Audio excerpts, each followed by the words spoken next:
I think that's exactly what you just said to me. I didn't know if the board started. Oh, okay.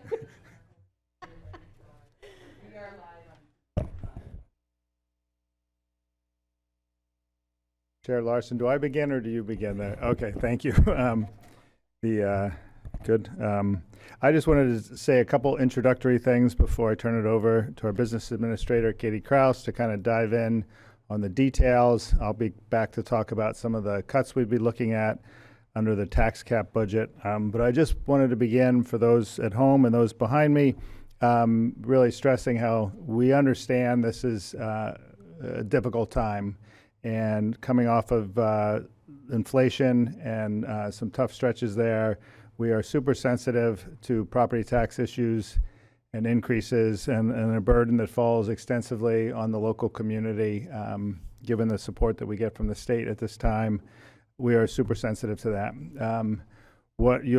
And also to the fact that it's a critical time for public education in Somersworth. Schools are central to the future of this community, and I hope we can navigate our way through this together and do what is right for our schools, what is right for our community, and kind of find that balance for folks that are hurting in with looking at property taxes where they are.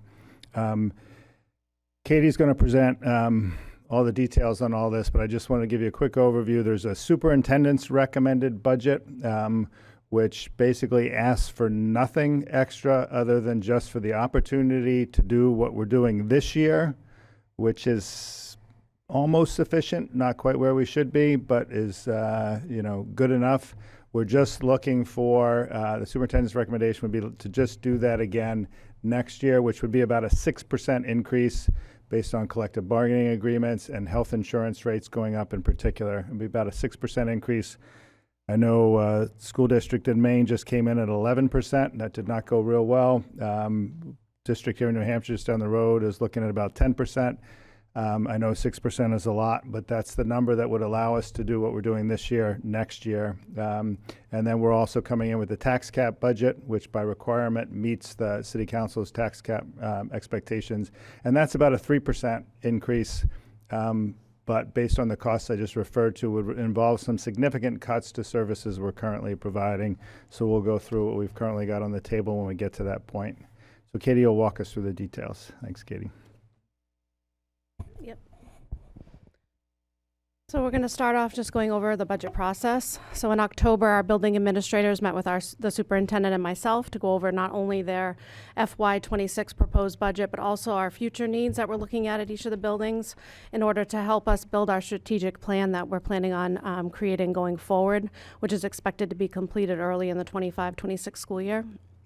Our Budget and Revenue Committee has been meeting on an ongoing basis to get updates on the budget as it was created. We created a budget binder that was given out to all board members with all the information regarding the budget. And we held a budget workshop on February 1st with the full board, and we discussed the proposed budget as well as the budget reductions. And we had a joint city council and school board meeting on February 3rd and discussed all the proposed budget and budget reductions. As John mentioned, there's two proposed budgets here. One is the superintendent's recommended budget, which includes meeting all our contractual obligations, keeping all our current programs and services without any additions or expansions to our budget. And then there's the tax cap budget, which I'll go over, which includes reductions to the proposed budget in order to meet the tax cap requirement. In terms of estimated revenue, our estimated revenue for next year is $10,510,409, which is an increase of $56,836. You can see here we had a number of reductions in our revenue projections for next year. The first being our State of New Hampshire adequacy aid, which is a decrease of $61,593. We had a reduction in building aid for our Idlehurst School of $17,658. A reduction in Rollinsford SAU fee for services. We've been notified by the Rollinsford School District that they're discontinuing the SAU services, so there's a decrease of $238,410.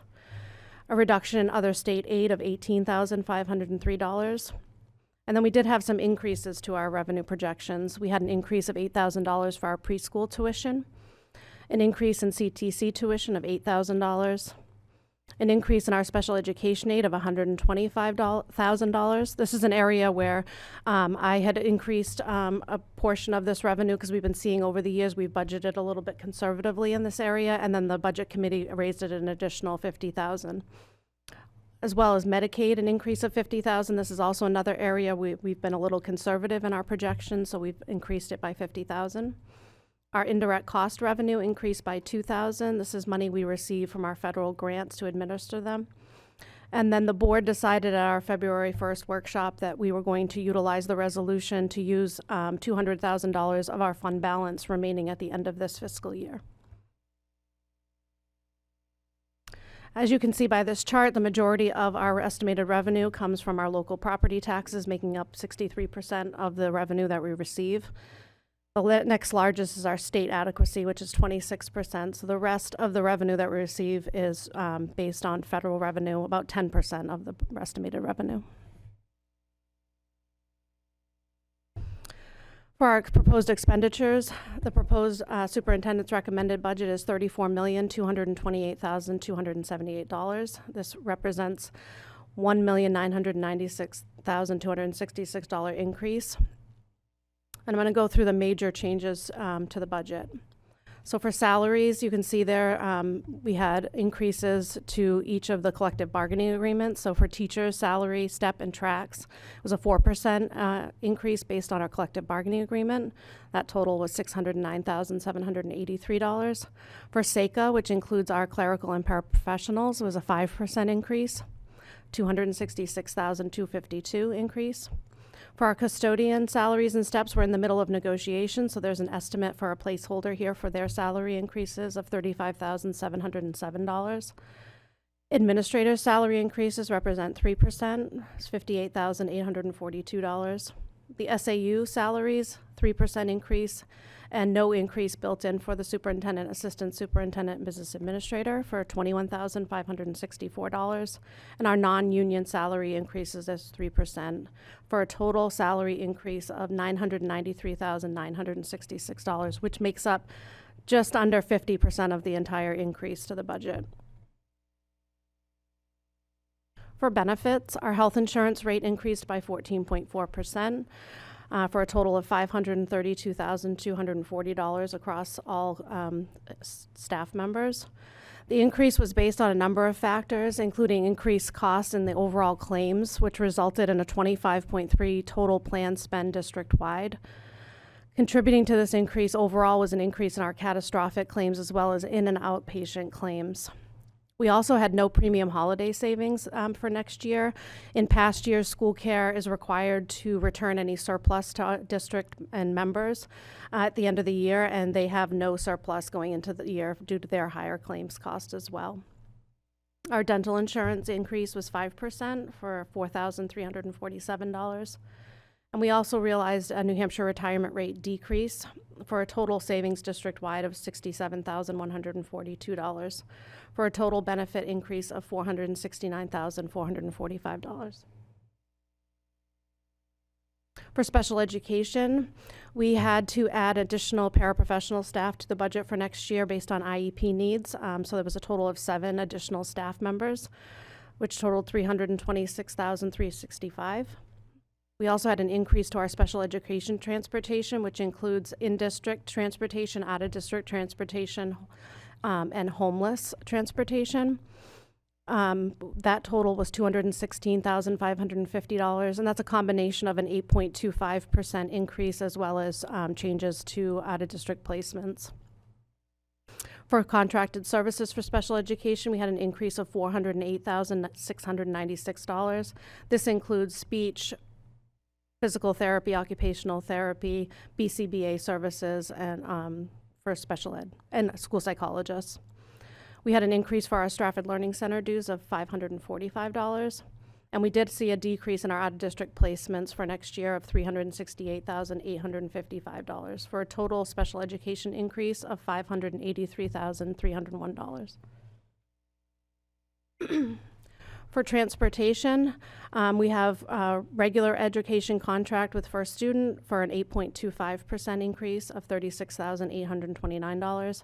And our CTC transportation contract was a 3% increase because this was negotiated 3 years ago for $2,968 for a total transportation increase of $39,797.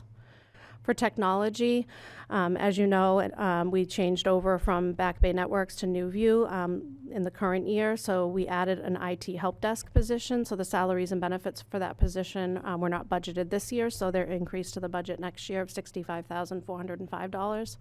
We also had a difference in between the two contracts for New View, so there's a contract increase of $30,960.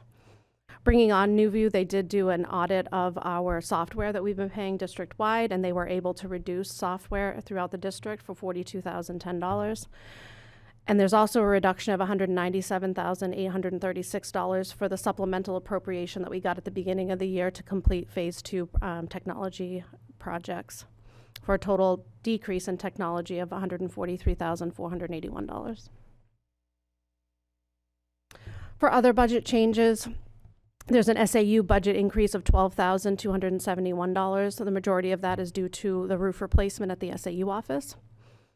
Our Primex workers' comp and property and liability insurance both increase for a total of $20,026. Our school resource officer, we split that with we pay 75% of the cost of that, and the city pays 25%. So the increase for that salary and benefits is $1,211. Throughout each of the buildings, when they submitted their budgets, they had miscellaneous increases to supplies and other areas throughout their budgets. That total for all buildings was $22,412. For middle school and high school athletics, we had an increase in both areas. The high school athletics increased by $22,854. The majority of that was due to an increase in our trainers' cost with for them to provide those services. We received them free in the other years, but now we're required to pay for those services. And the middle school is due to the additional offerings and uniform replacements for $6,630. Facilities increases were $48,120. We also added in funds to for new district assessments and curriculum for $38,000. The New Hampshire School Board's dues increased by $275. And then we also saw some decreases to the budget. We adjusted utilities based on actuals by $30,000. We also had a savings in our debt service and performance lease contracts of $12,189. And we had some retiree savings of $76,372 based on retirement buybacks and staff that are retiring and budgeting for their replacements. So the total other increases to the budget was $53,238. So in summary, our proposed budget for expenditures is an increase of $1,996,266, which is an estimated tax impact of $1.03. Our increase in revenue was $56,836, which is a decrease in the estimated tax impact of 3 cents. So the total estimated net impact to the budget is $1 for the tax rate. So this slide shows our contractual obligations, and as you can see, the majority of the budget, which is about 91%, is made up of salaries, benefits, and purchase services, which is our contracts for transportation and special education. So really, we have about 9% of the budget that is in our control to be able to make reductions to. So now I'm going to switch over to the tax cap budget. So this slide shows how the tax cap is calculated. So for our portion, we get the school portion and the state portion, and the city receives the city portion and the county portion. So you can see they take the prior fiscal year's net amount raised by taxes and multiply that by the national CPIU, which for next year is 2.95%. That gives us a total there, and then they add in the construction value and multiply that by the prior fiscal year's tax rate. And then that gives us the total that we can raise the taxes by. So if you take the school portion and the state portion, the total amount that we can increase our budget by for next year is $903,744. So for the tax cap budget, that you can see up top, I've given you a summary. So our total superintendent's recommended net budget, which includes both expenditures and revenue is $1,939,430. The total allowable by the tax cap is $903,744, which leaves us $1,035,686 above the tax cap. So in order to meet that tax cap requirement, we are required to make significant budget reductions to the superintendent's recommended budget. So in order to determine those reductions, this is the following process is what we did in order to determine those. The building administrators submitted to the superintendent their prospective reductions to their individual budgets. The district leadership team, which is made up of John, Kat, and myself, we reviewed those reductions submitted by the building administrators, as well as looking at reductions that could be made at the SAU office, and compiled a district-wide list of reductions. The administrative team, again, which consists of all building administrators and the central office leadership team, met and discussed the list of budget reductions in order to present them to the Budget and Revenue Committee. The Budget and Revenue Committee met and discussed the reductions to forward on to the full board. You're going to see in the next few slides, which John will take over and go over, the draft reductions are broken into 3 tiers based on impact. All reductions listed have a severe impact on our educational programs that we provide, but we felt like we needed to break it out into 3 different tiers. So I'm going to turn it over to John, and he's going to go through the budget reductions. Just take it anywhere. Okay, thank you very much. So as Katie said, we're about $1 million. We have to take about $1 million off the superintendent's recommended budget to get to the tax cap budget. By way of reminder, the superintendent's recommended budget is just base level services doing what we did this year. Next year, it's actually comes in a little bit under a 6% increase, 5 point something. To get to the tax cap budget, which is closer to a 3% increase, we have to cut about $1 million. Tier 1 here, there's no personnel in this. There's no fat in this either. It's just trimming anywhere and everywhere we could. Things like the SAU roof replacement, which has been on deck for a little while, can wait, and we push off that eventually, and we just trimmed where we could. Our assumption is that it's pretty unlikely we're going to get to a superintendent's recommended budget, and we imagine everything in Tier 1 will indeed be cut going into next year. Bridget. Do I need this on? Okay. Can you tell me what, functionally removing a building level increase looks like? What are we talking about? So each budget, when they, each building principal, when they submit their budgets, they've increased it for increased costs to supplies, increased costs to paper, all of those things that they have control over, print media, the things that they provide in their buildings. So we're talking about actual learning supplies for students. Yeah. Thank you. Thanks, Bridget. Next one, Tier 2. Tier 2 is pretty trim. I kind of wanted to put everything in Tier 3, which I think, honestly, there was a good case to be made for that. Athletic increases middle and high school. This stings a little bit. The supplies, materials, this is not coaches or staff. Trimmed everything we possibly could in a budget that was already lean and had no fat in it. And I can't stress enough how important a building aid is to a school. They're not a classroom teacher. They're not a special education assigned paraeducator, but a building aid who is available and out and about and filling in all kinds of capacities and roles is absolutely essential to a school being a place of calm and just good educational teaching and learning culture. But we've got a Maplewood building aid and athletics in Tier 2. I'm imagining in a worst case scenario, the chances are pretty good Tier 2 will in fact be cut as well. And that only totals about $62,000. And then Tier 3, this is all personnel. I'll just walk through, this adds to about $883,000. Tier 3 meaning these are things that last resort, which is a lot where the Tier 1 and Tier 2 stuff was as well. But if we got money back and didn't have to make the cuts as drastic as we've got laid out here, this is where we begin putting things back. Idlehurst is not on that list, but we know that a teaching position, up to 1 teaching position was considered, but we believe we're recommending no cuts there. A Maplewood teaching position is on deck for a cut. And again, that does not make sense educationally, but that's a place where we would begin. We have a middle school special education case manager. Again, there's no good rationale for making this cut. We're just doing our best and evaluating the positions that we have. A middle school teaching position would be cut. The possibility of an entire CTC program, which not only includes the certification program that is part of our Tri-City agreement, that also brings in a little bit of revenue from Rochester, Dover, and other students participating in a CTC program, but that would be a teacher who also teaches electives in the high school.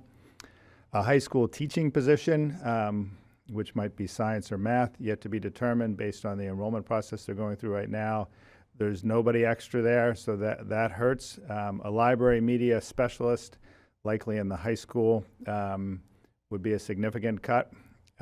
Facilities position / hours, this is really hours. Our facilities custodial crew, maintenance, buildings and grounds is pretty much staffed to the hilt, and they're working overtime to make things happen, but this is looking at things like less custodial services to the central office and other places where we can make some trimming and see where we can put some overtime hours back into regular hours, but not actually cut anybody. In the central office, which I would argue is properly staffed and short a IT director, although we do have a remote IT director this year, we'd like to bring one in-house. This would be a step backwards from what I believe is a properly functioning central office staff. Teachers always matter more, but the support that comes from building administrators and from the central office is absolutely essential. So we're looking at combining the administrative assistant position, who works for me and Kat and others, as well as the reception, into one position. So that would be a cut. There would need to be an understanding from the school board and the community that means phones are not going to be answered. You're going to go into a phone tree system. I think we probably answer the phone 99% of the time right now during building hours. I would never want us to give up phones in the school buildings and having a human being answer. I think it hurts in the central office as well. And then the second prospective cut would be looking at our special education team. Again, this makes no sense at all, but we're just trying to figure out where to begin. Basically this year we have a director of student services and 2 special education building level coordinators, one focused on elementary, one focused on middle and high school, and everybody agrees that team of 3 is absolutely critical and essential to the services we're trying to provide for our kids. Last year we got by with 2 in a worst case scenario, so we'd consider reducing those 3 positions to 2. And then lastly on this list is the district-wide social worker position. They do a little bit of everything district-wide, 14 years in the district, a Stratford Learning Center contracted position. We're proposing the possibility that we cut half of that position from the school budget and partner with the city. I know it seems like it's the same big pot of money, but it's a place where we think partnership makes sense. So that one wouldn't hurt too much if we're able to get that partnership. All the rest of them hurt a lot. And so that's our tier 3 cuts. Any questions on those? And those 1, 2, and 3 get us to about $1 million, which is what gets us from the superintendent's recommended budget to the tax cap budget. Thanks, Katie. You good, Bridget? Okay. So this slide will just show you the summary of the tax cap compliant budget. So as you can see, our expenditure increase was $960,580, which is a 50-cent estimated tax impact. We had an increase to revenue, the same as the superintendent's recommended budget of $56,836, which again is the decrease of 3 cents to the tax impact. So the total, which is that $903,744, which is what we could go up based on the tax cap analysis, which is a total estimated tax impact of 47 cents. And just next steps, so tonight is your public hearing following this presentation, and then the board will do their first reading of the budget. The next school board meeting on February 18th will be the second reading and vote on the proposed budget. This is just your vote to submit the budget to the city manager to begin the city council's process of the budget. By charter, we are obligated to submit the budget to the city manager by March 1st.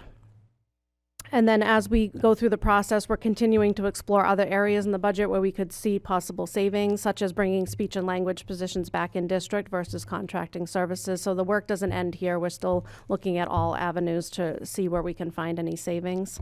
And then we're going to continue to work with the city council on collaborative services, as John mentioned, such as the contracted service for the social worker, and collaborative efforts to provide a budget that meets the needs of the city and the school while keeping the tax rate down for our taxpayers.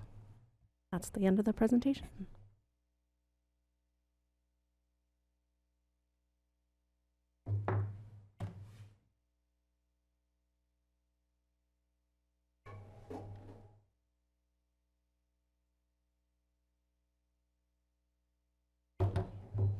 Okay, thank you so much. Let's move right into the public hearing on the proposed 25-26 budget. That this will happen now, so the boards will hear anyone that would like to speak to the budget. Come up to the podium and state your name and address. Be happy to hear you. If not, reach out to us after this. If you're watching online, the budget will be posted on the website, just front page. It's under budget, school Under board budget. I Under believe. school board Yep. budget. So school board budget, SAU It's listed on the 56. front page of the presentation too, the Okay. link. Oh, the link, okay. Great, SAU, yep, .org/district/budget, all right. Not seeing anyone, in the hearings really for the board to listen to the community. We have a week to vote on this budget. So, anything from the board at this point about the budget? There hasn't been, yeah, okay. So if you look at tier 3, I just wanted to look at that real quick. The CTC program, that's really important to our children here in the district. And a lot of our kids look at this as moving forward in their future, moving on in life. And that's huge. So, I mean, these teachers' positions are huge. We need these to help educate our kids moving forward. But I want to make sure that we don't forget all the things that we've done to our buildings too, just recently, not long ago. And if we cut facilities, we might go backwards in being able to take care of these buildings, and we might, all that work and money that we already put into these buildings, we're gonna have to go back. So we don't want to keep going backwards. We want to move forward. So we want to remember that. But I really get nervous with that CTC program for these kids. So just please try to keep that in mind. Yeah, thank you. When you see a CTC program on a reduction, you can really tell that there is nothing else that we're able to remove. You know, when you see these teaching positions and everything else, it's none of these are easy, and they're all needed. So it's when you see that, it's a shock. Yeah. Oh yeah, Bridget. Yeah, just a reminder too that, 5 months ago in February, we had to vote to put a kindergarten position into the budget because there are legal thresholds for what we can and can't do, and there wasn't really anywhere to pull from. So we were over the cap for kindergarten by quite a bit, and not like the legal cap, not like the functional, practical, ideal cap. And so that it's kind of ridiculous to be now cutting positions when we know that we were short one in September. All right. Anyone else? Anyone calling in? All right. I will close the hearing at, it's almost 7 o'clock, 6:59. We're going to move right into the regular school board meeting at this time. So welcome to the February 11th, 2025 Somersworth School Board meeting. Can I have a call to order, please, and roll call? Maggie Larson. Here. Carrie Clark. Here. Sarah O'Brien Hart. Crystal D. St. Croix. Here. Marcia Brown. Here. Bridget Jameson. Here. Carly Prescott. Okay, please join me in the pledge. To the flag of the United States of America, for which it stands, nation under God, indivisible, with liberty and justice. Hey, welcome. At this time, any comments by visitors for our meeting? Any comments by visitors? Any introductory comments by board members? We'll have another chance at the end of the meeting. Okay. Absolutely. Okay, let's go. We just had our state track meet on this weekend, and I still have to make a shout out for Noah Orlando Waddell, if I've pronounced his last name. Sorry, Noah. So he is a sophomore, and he competes in the 55-meter hurdles. So I made it to the state meet. He ranks now 10th out of 134 athletes in that event. He missed the finals by 1/100th of a second. And the finals were all populated by seniors and juniors and 2 sophomores who tied, who are that 1/100th of a second ahead of him. So Noah is in that group of 3 that are the up and coming in that event. So kudos to Noah. He got a personal best. He was thrilled. I'm thrilled for our school to have, representation at the state track meet. So there you go. Great, thank you. All right. All right, we'll move to our consent. Oh, sorry. Yeah, Board Member Clark. I think Carly, maybe too. Maybe not. Oh, okay, snapping. Okay. I just want to take a minute where we see so much change within our lives currently with personal jobs, everything going on within the world, to make sure we're all being kind to one another and just being mindful of that, because I know a lot of big corporations are currently laying people off, people are losing their jobs, and now more than ever we need to make sure that we're kind always. That's it. Thanks. All right. The consent calendar this evening is our board minutes from January 28th, our Budget and Revenue Committee meeting minutes from the 28th, and February 5th, our enrollment report, and our school year calendar 25-26. What's the motion of the board to accept the consent calendar as presented? Make a motion to accept the consent calendar as presented. Do I have a second? Second. Okay, any discussion about anything on the consent calendar? Okay, all in favor? Say aye. Aye. All right, it's adopted. We don't have a student representative report, so we'll move right into the superintendent's report. Thank you. Yep. I've got a handful of things listed on the agenda and then just a handful more.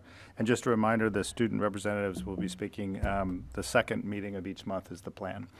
So they'll be with us on February 18th, a week from today.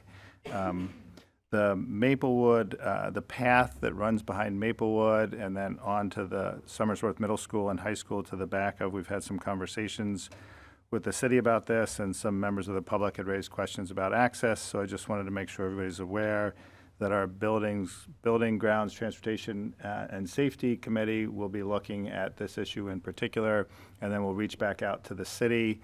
The staff at Maplewood, administration at Maplewood, do have reservations about how close the path passes to the building and within feet of the playground area during the school day. As it was a federally funded project, I think there's an assumption and default towards public access at all times. Had a good couple of conversations with the city manager. Would be happy to kind of work with us to see if we can kind of sort this out together. But as some community members have spoken up about it, so it won't be resolved in days, but it will be resolved, I imagine, within weeks. Like potentially like an hour's access sign or something like that? I mean, I'm just trying to think, you can't. It would just be, Something like that, it would or- just be school day access, and it would need to be posted, obviously, but there's, I think, some discussion to be had about what Okay. makes the most sense for the community. I think everybody likes the idea of That's- everybody using it, But School But, day, maybe? yeah. Okay. but that was the idea. So that's, yeah, sorry. Quick question. Now, Idlehurst, do they have a sign similar to that on their fence? I know that's that track particularly on Idlehurst. I don't know if there's a fence there that has, yeah, but during the day hours, yeah. Not access it, yeah. Does it- No, I can't remember. It would be buildings, grounds, transportation, and safety to kind of just double check on Idlehurst, because that issue had come up, because it'd be nice to live in a place where folks can kind of feel like they can walk around and near a school during the school day, but we also just want to be mindful of safety. So we can double check on Idlehurst. And of course, we have Memorial Drive that basically passes directly in front of the high school and the middle school between us and the fields, which is clearly a public way. Number two, just a update on federal matters. The grants freeze that got so much attention about a week, 10 days ago. Lots of questions about Title I, Title II, Title III, Title IV, IDEA, special education funding. Our understanding and expectation is that we're good for this year and that those grants should be relatively safe moving forward. We expect that there'll be an executive order potentially calling for the elimination of the U.S. Department of Education this year. And the idea would be that Title I money, which is schools with significant percentages of kids with free and reduced, of which we get some, and IDA money would land other places, like the Department of Health and Human Services.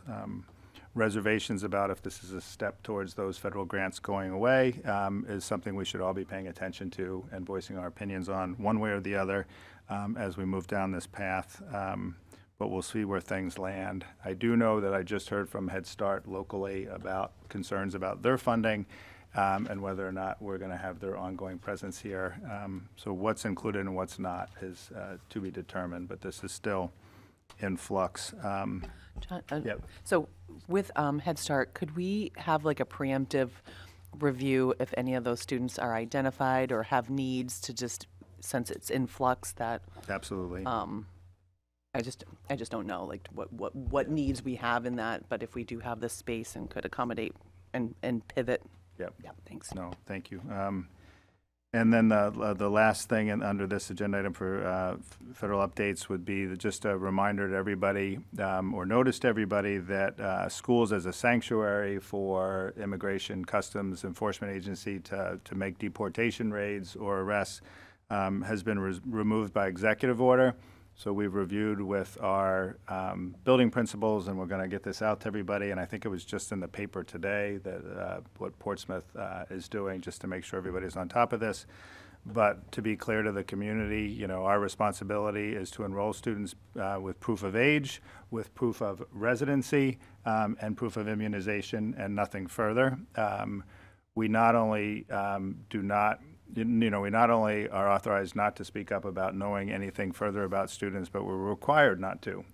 So our mission is educational. We will abide by the law. Our building principals will know the difference, and do know the difference between an administrative warrant issued by ICE, which we have we are perfectly within our legal rights to not grant access to our building. We will work closely with the Somersworth Police Department and our school resource officer. A judicial warrant ordered by a court, which should be targeted much more specific, would in fact give them grounds to our school, and we'll cooperate in that regard. But we want to take care of our kids, we want to take care of our buildings, and we're going to follow the law and make sure we understand all those things. Yep. Proof of residency, you're referring to Somersworth, New Hampshire. Yes. Thanks. Not the United States, yes. Citizenship's not a requirement. Proof of residency for living in this district, which is sometimes complicated and we always look into to make sure we're accurate, but that's as far as we go. The school cancellation delay reminders, just for the community in general, just remember when we have a delay, it's a 2-hour delay. There are no 1-hour delays. We either start on time or we have a 2-hour delay. And we do not do early releases. So when we bring kids into school, it's with the understanding that we can get them home safely, because we do not want Idlehurst, Maplewood students going home in bad weather where we don't know whether or not a parent will be able to get home. And our goal is to notify everybody by 6 a.m. at the latest, whether it's a delay or a cancellation. Last day of school is Monday, June 16th. Monday, June 16th. We operate based on the state requirement for hours, so we can have a few cancellations and a few delays without changing the last day of school. And once we've had enough cancellations or enough delays that we're losing significant hours, we would let folks know that we're pushing back. And remember, you've got 5 days kind of grayed out on your calendar after that last day that we hope you don't make plans for, as we see what happens with the winter. And then just a quick update, work that began in a board retreat over the summer with the administrative team, the building principals over the summer, about basically resetting where we are as a district and what our next steps and our direction forward has begun a little more aggressively with the faculty and staff, and we'll be reaching out to community as well. In the small forums I had in the fall, there were several parents that volunteered to be a part of this, and I'll be reaching back out to them. And we want to re-engage with the board in a way that meets capacity with all that our board is undertaking, in the hopes that we'll have some pretty solid sense of direction by the end of this school year and strategic plans that go with it in place by the middle of next school year, which is pretty quick for something that is, we want to be, we're finding that balance between inclusive and timing, but that's our hope. Just a heads up about that. And then lastly, the consent calendar had the 2025-26 school year calendar in it. We'll post this on the website just for everybody to know, we in the past have only had one calendar that kind of merged what families needed to know and what staff needed to know. We're going to divide those into 2 calendars moving forward. So the one you have in your packet, the one that will be posted on the website, is for families. First day of school, school days, last day of school. The staff calendar is much more complicated because there's a lot of odd days where who's expected to be here and who's not, teacher workshop days and other days. We're going to try to straighten those things out for staff and not overcomplicate what our families are looking at. But the short of it is Tuesday, September 2nd is the first day of school. That is after Labor Day, Tuesday, September 2nd. Not a strategic decision to move the school day to after Labor Day, but just because Labor Day happens to fall on the first day of the month. And the last day of the school year is Tuesday, June 16th, very similar to this year. That's the school year calendar. A couple of quick little things. Mean Girls at the high school is being postponed. It was supposed to be this coming weekend. A combination of weather concerns and illness to key cast members. Do you happen to know the dates? We'll get it out to you. March, yeah. Sometime in March, we get that set. Might overlap with the prom fashion show, but just a heads up about that. Been all kinds of Valentine's Day stuff going on at all levels of our schools and continuing to, which has been a lot of fun. And the Idlehurst Elementary School students celebrate their 100th day tomorrow, which is very exciting news. That's it. Do we know what's happening at Idlehurst with the 100th day? Is it exciting? Just a party? Lots of things, numbering 100, being colored in and drawn and counted to, and general celebration. How about the high school? Just They're not as good at they color. count They're down. not as good they at count coloring. down Yeah. to the 100 days to graduation. graduation is a little more significant at the high school. Yeah. Okay, thank you. All right, our BA's report on the healthcare insurance trends. I thank you for this. This was a question from me, just for the community to see what just such an impactful increase. So I appreciate the work. Thank you. I'll just go over it real quick. As Maggie mentioned, she asked this question at the board budget workshop, so I reached out to school care just to dig in some more to why our rates increased by so much. Despite the fact that we don't have that premium holiday savings, there were other areas that were impacted. So I put in your packet some information. So our total plan spend district-wide for all of our members, which includes both employees plus their covered spouses or dependents, trended up 25.3% over the previous year. So that's a large increase. We also had an increase in our catastrophic claims, up by 13.9%. For our inpatient and outpatient costs, those also increased 1.3% for inpatient and 5.5% for outpatient costs. Also, they outlined some of the top conditions that are increasing for our members, our employees. So the top 4 here are musculoskeletal, which are bone and joint issues, neoplasms, which are cancers, circulatory, which are heart and systems related to blood flow, and newborn conditions related to birth. So I shared with the budget committee, they're hoping that these cost drivers are short-term and aren't going to impact us going forward.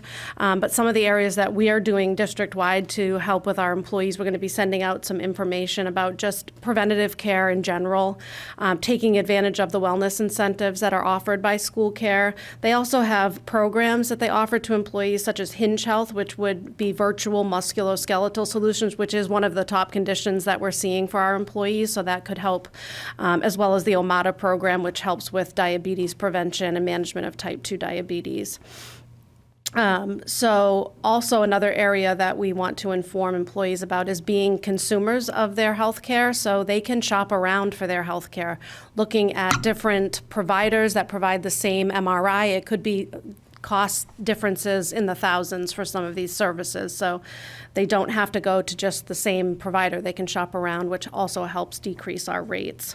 Also going forward, school care is making changes to their medical plans, which will decrease the cost. It does increase the deductibles for employees, but they are going to be sunsetting their current plans that we have in 2026. So we will have to move in that direction going forward. So just some information for you. Do you know when those changes anticipate the fall to knowing what that would be for the changes in school care and what they're sunsetting and what the new They're sunsetting our current Yellow with Choice Fund plan to a new Yellow with Choice Fund 2.0 plan. So I gave you a chart. Here's our current plan. The deductibles are $1,250 for single, $2,500 for a two-person family. They would go on the new plan to $1,500 for a single and $3,000 for two-person family. And the out-of-pocket maximums also increase from $2,000 and $4,000 to $3,000 and $6,000.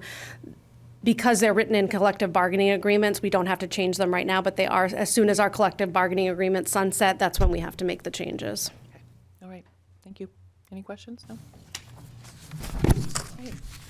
City Council, Councilor Parity Catanzaro. What's happening in the City Council? But budget talks. Yeah, I just really want to encourage people as we're going through this budget process to keep the city council in mind with all of your thoughts. I mean, these are really, really difficult conversations. The tax cap can feel arbitrary at times, especially when you're looking at a list of really, really difficult decisions, as was presented earlier in the budget. And, a lot of the councilors are hearing from some folks that an increase in their taxes is not feasible either. So balancing those two things is really, really tricky, and it really helps the city council to hear from residents what your priorities are, what we can do as a community, what your ideas are, etc. So I just can't encourage that enough. One other major thing that's happening on the city council side is our recruitment of a new city manager. Mr. Belmore is retiring in June, at the end of this fiscal year. And the search firm MRI is open to public input. So there's an email address they've set up, somersworthsearch@mri.gov. If any member of the public wants to send in their thoughts on what would make a good candidate to run the city of Somersworth, that's somersworthsearch@mri.gov. Or, sorry, mrigov.com is what it is. somersworthsearch@mrigov.com. But that's a really important person who is, working with the school side as well, but running the city. And so if people have thoughts on that, they can send them into that email. All right, committee reports, our standing committees, budget and revenue. I feel like that's what we've been speaking about all this evening. Budget and revenue, board members. I knew that we'd be speaking about this today, so, it's exactly what we spoke about in our committee meetings. I appreciate the work and the adjustments and the forward-thinking solutions and the innovation, sharing a social worker. Our community, I just feel is not just needed on a sense of like, oh, we need this because we've had it. It's needed all around in our community. It's a community kind of role. Working with the students, they work with families as well. It's not just in the buildings. But this was a tough one. Not really anticipated this quite because we had a reevaluation, so our taxes went down by $10. But the equity, our many homes went up in what they were valued at. So it's a tough time, and it's been a while since we've done that. So we've done that in the schools, and what do we do for I think the strategic vision. Please reach out with any thoughts on that, community people. Please, and I encourage board members to talk to others about that too. What they'd like to see, because this is almost impossible to be able to continue to do something like this. But yeah, I'm not sure if I'm missing anything else from the budget. Any other details? I think we went over every detail today, so I'll move on to Building, Grounds, Transportation, and Safety Committee. I don't believe they're... We did meet on January 30th. Oh, okay, great. We talked about security updates. What are some security issues and how can we make some things better? We are going to not meet the month of February due to the budget, and we are going to relook at everything in March. Just to add to, as John mentioned, we are going to look at our next agenda, the pathway at Maplewood, and also our building use policy for facilities. Okay, great, thank you. Ed programs and community outreach. Board member O'Brien Hart is out. Is there anyone on that committee? I don't believe it's met, but they will be meeting, is it April the next one or March? Oh, okay. Oops, March something. Because we have April 8th and May 13th here. So March 11th. Okay, great. March 11th. All right. Personnel Negotiations Committee, I think we're on hold. Pause. Yes, we're currently in pause, but I think that we have a meeting coming up. I was just looking at in March, I think. Correct? We have a not the committee meeting, but we reconvene with CESPA next Tuesday, the 18th at 5:30 before the school board meeting. So glad you know. Yeah. That's good. Yep. And then we'll get the whole committee back together. Okay. Okay. Eyes on 30 in arts and culture.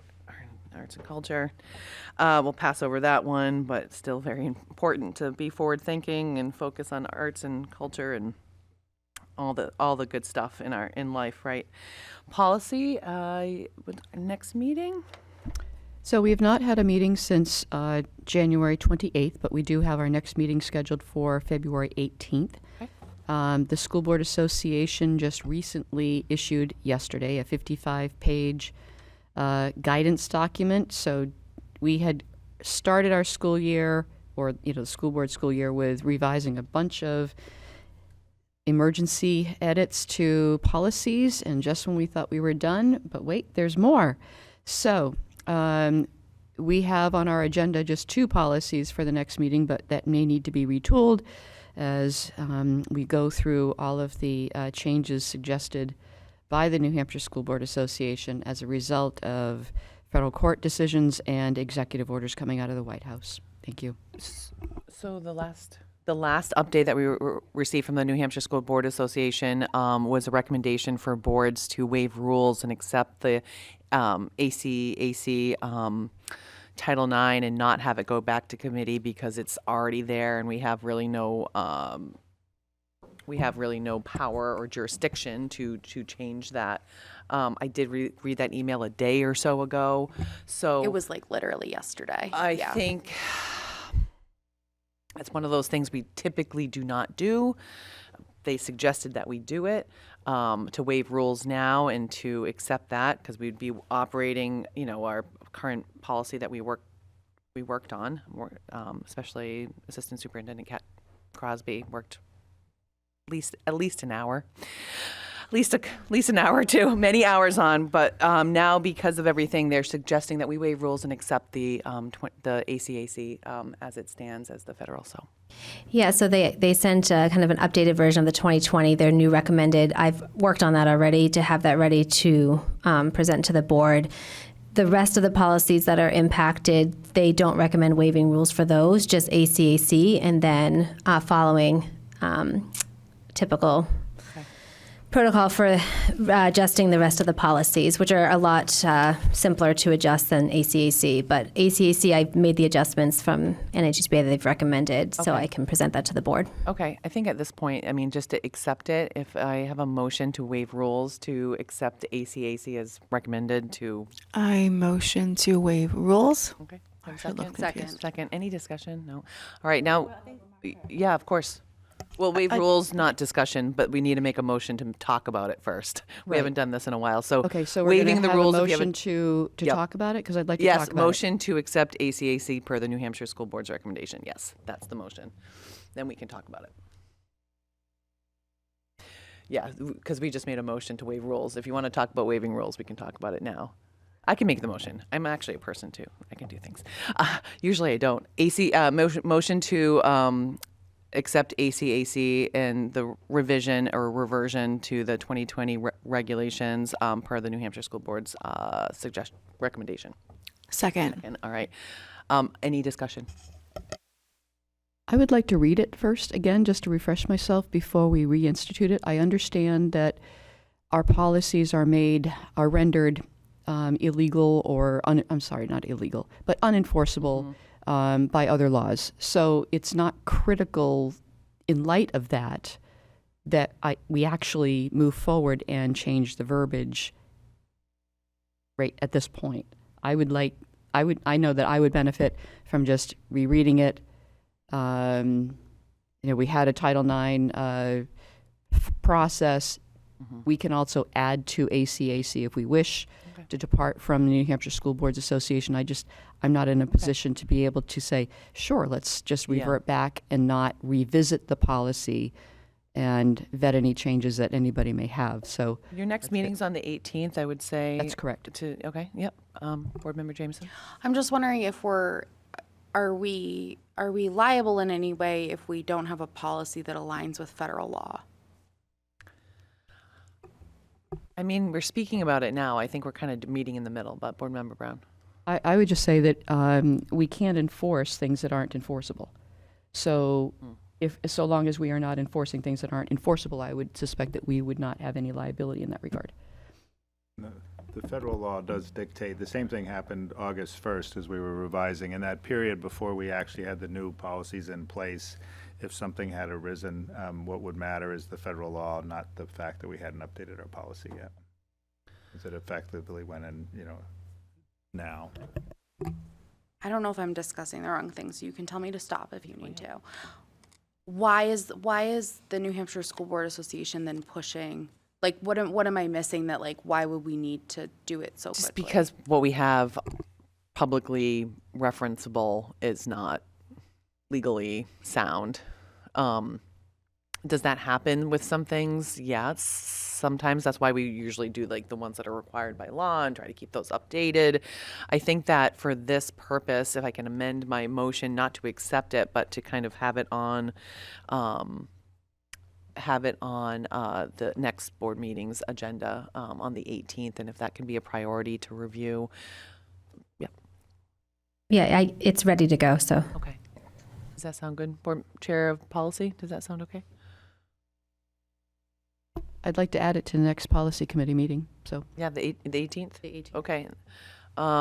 If we can preemptively put it on the school board agenda just in case, we can remove it if we need to, just because. All right, I withdraw my motion. And we can move on? Okay. All right. All right, special education ad hoc. I don't think there's anything yet, but I don't have anything. We'll meet again after some of the bigger budget stuff. maybe some bills and updates legislatively. That's that a good idea. can- for the time being, for this Yeah. time, it seems apropos to, Yeah. now. No presentations this evening, no policies, new business, superintendent evaluation process. I don't know. I'm in the budget process. I mean, I'm quite, we need to do a superintendent evaluation process. I'm not sure if this week's a tough one, double budget and superintendent evaluation. I think right now it's just, I'll ask for feedback from the board, from the community, anything about the superintendent evaluation. I'll refresh you all with what we kind of had compiled a couple years ago for what it was. And if John shares anything on your end, we'll kind of, I'll share it with the board, not for deliberation, but it will be kind of a full board kind of process, not just me. So give me feedback. We'll do this sooner than later with maybe a simple survey going out. And is there anything else? I mean, just the feedback. I would just only add, when I started and was hired back in the spring, and given that there was a tumultuous stretch a couple of years ago, and given how sometimes superintendent and school board dynamics go, I think it is absolutely critically important that a 360-degree evaluation process to be sure that the school board is hearing directly from building level administrators, directly from the central office, directly from faculty and staff about the superintendent's absolutely essential, and that goes directly to the school board. That's a piece of the evaluation process, but I think it's one that's really central. And we certainly don't want to get in place and doing those things when we sense there are problems. We want to get in the habit of just doing those things regularly. That's my 2 cents, just a really important piece of this. Yeah. Thank you. Thinking? Nope. Feedback, please. We'll start probably a little later in the month, just because tis the season right now for budget. Our old unfinished business is the approval of the first student transportation contract for the next 3 years. We were able to see this. This is the second reading. So do I have a motion to approve the first student transportation contract? Oh, can you just do in the microphone? Thank you. To approve it, first student. All right, second. Second. Any discussion about this? This is really what we have. I will just say thank you for all the negotiators. Yeah. Thank you. All right. All in favor say aye. Aye. All right. For student transportation, thank you for doing that. Future meeting dates, policy, February 18th before the board meeting. Education, March 11th. Personnel and Negotiations Committee, also before the 18th. You maybe need to figure out where y'all meeting. But just to be clear, that's negotiations with CES, but it's not the committee meeting. Oh, okay, but maybe if you're meeting in the conference room, Yeah, maybe. let us know about that. Regular school board meetings, the 18th, we will be voting on this budget. March 11th, March 25th. Comments by visitors? Any comments by visitors? Yep.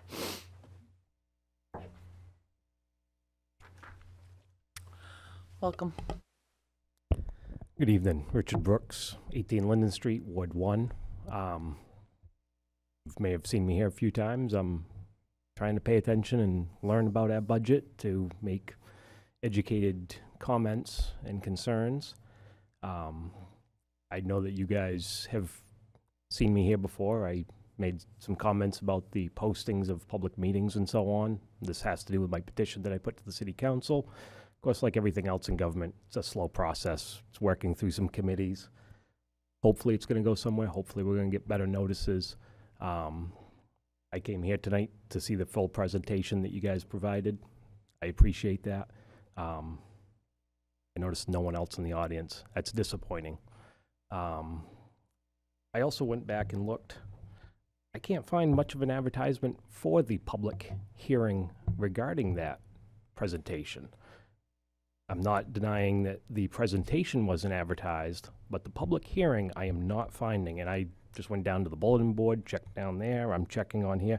The only place I was able to find that is when you click on today's date on the school calendar, it says school budget. Sorry, just to be fair.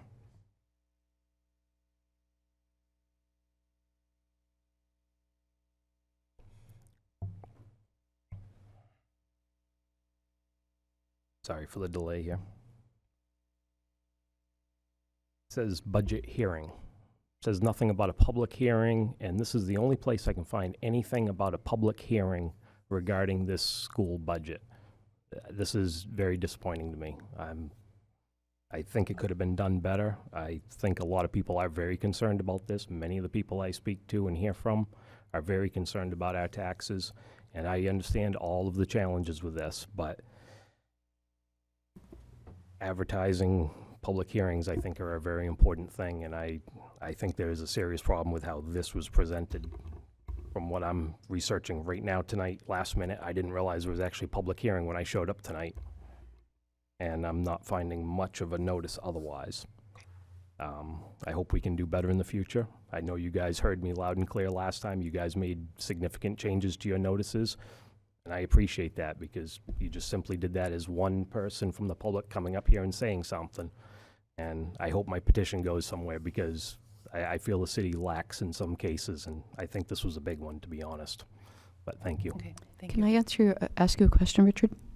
Because I thought, I welcome that, posting of things is an issue, and if it's not, visible to the public, then that is a problem, and I thought we had improved things.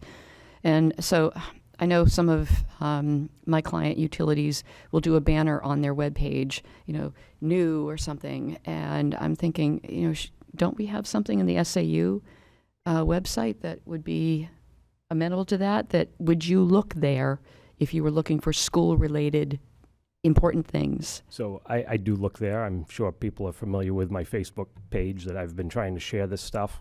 I'm not sure social media is the best at this. Sometimes you post stuff and it's not shown for days afterwards to people that care about this stuff. On the website, I go and look every day for meetings because I'm trying to share this stuff. I'm trying to take the initiative to make a difference here. It's what my petition's about. It's why I do what I do on Facebook. And I think there was a failure here, to be honest. So, Richard, just so we're understanding and just clarify, under the Somersworth School Board meeting, budget presentation and budget hearing, under, it says budget presentation at 6:30, budget hearing at 7, And then Somersworth School Board budget meeting immediately following the budget hearing. We usually start around 7, but was there something else that you would wanted to have it be like a separate posting? Well, I would assume that would have been put in the agenda. I mean, it is a public hearing, just like land use boards. They have to have public hearings on stuff. Oh, yeah. You know, you look at the agenda, it's not there Oh, it's on ours. on the agenda itself. It is, yeah. When I looked on the, I mean, I'm just trying to understand, you know what I mean? I and hear if- you if I'm- absolutely, but, you know, when I have my printout on my agenda for February 11th, and then on the posting, it says budget hearing at 7 p.m. Yeah. so, Yep.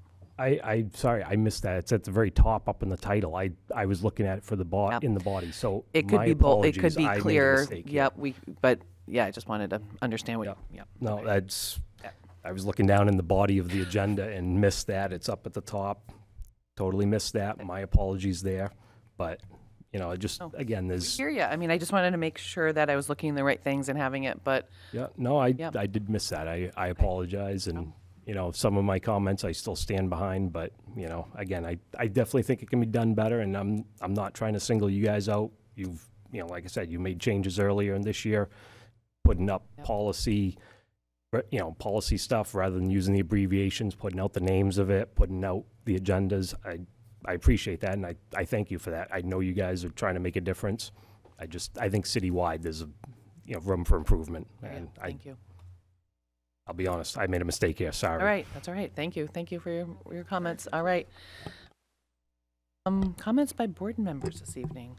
Be meeting in a Yeah. week. Yes. I just didn't want to engage in a dialogue and get in trouble, but I'm not sure I disagree with Richard. I'm not sure how clear it is, and I don't think it's intentional. I think we would love for someone to come here and tell us, like, what do we do? Like, it's, what we're faced with. Like, if anyone has a brilliant idea, please come tell us. But maybe we bold it or something. Like, I wouldn't say I wildly disagree, because I'm gonna be honest, I almost missed it too. No problem. Sorry. I did not know it was happening at 6:30 tonight either, actually. Just to echo. We'll make adjustments going forward. I think we're so used to seeing the agenda in one way. Maybe we'll make another one for next year when we have all the money to be able to function as a school. Just a reminder, too, we will be presenting and having a public hearing on the city side as well when we get to that portion. So there'll be another opportunity for people to come to that public hearing as well. So really quick, was it on the SAU, like, automated, whatever, like, the sign there? Tasha, I was very clear with Tasha about getting the presentation, the hearing, and the school board meeting on that little sign, which meant if you were driving by at 3 miles per hour and focused only on the sign, you would have got all of it. Otherwise, So I apologize for that. It was Did just we too use much. that new marquee? Yeah. Did we use it? Oh, we did? No. Okay. Not that I know of. We can take advantage of the We high use a school new sign. marquee. Look, that's fancy. Sure, the kids will love to see. But maybe for the budget, that would be an okay thing. Get some engagement. Yep. All right. Okay. All right. Any other comments by board members? We'll see each other in a week. All right. There's no non-public this evening, so do I have a motion to adjourn? Motion to adjourn. Second. Any discussion about that? No, just kidding. All in favor, say aye. Okay. Adjourned. Thank you so much. To work.